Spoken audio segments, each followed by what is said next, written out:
Hi, seventh and eighth grade world geography. We are now on week 6 of world geography, and we are going to be finishing up chapters 17 and 18 now.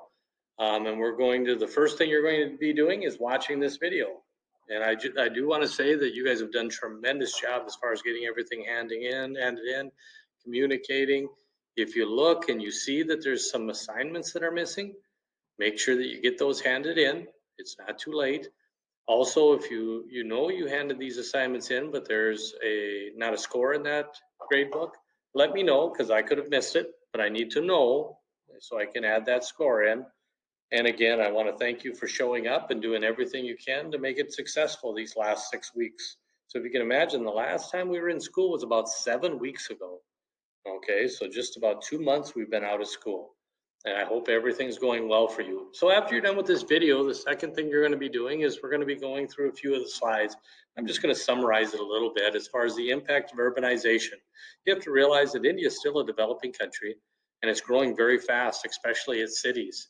So that's going to lead to problems. One of the problems it's going to lead to is slums in Mumbai, and it's going to talk about one of the largest slums in Mumbai and in the world in this area and all the issues they're going to have. I want you to watch this small film here about this, and you won't believe how people live and can live in these situations. But you also have to realize is they're not making much money, so they're pretty much bound to live in these areas. And then also push-pull factors, which goes along with that. So in other words, if there's jobs in an area, that's going to be a pull factor. It's going to pull people into an area, just like with the power plant and other things around here. That pulls people in. Then you have a push factor. A push factor might be just the living conditions in an area. If you're living in a slum and you can live somewhere else, that is probably going to push you out of an area. Also safety, security. If you don't feel safe, that's going to push you out of an area. So those are push-pull factors that are going to make people either come in or leave areas, and especially urban areas.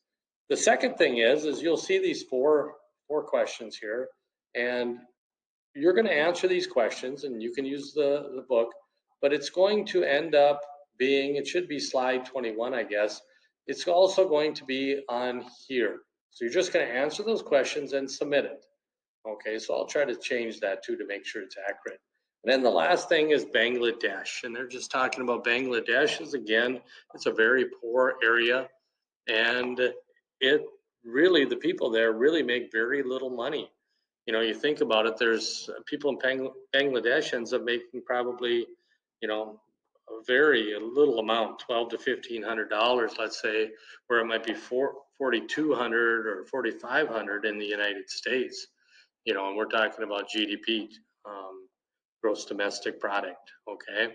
So then when you're done with that, we are actually a little film clip, and then you're done with that. So answer these questions, and then we've got a few pages to read, just 3 pages to read, and that'll go along with the timeline.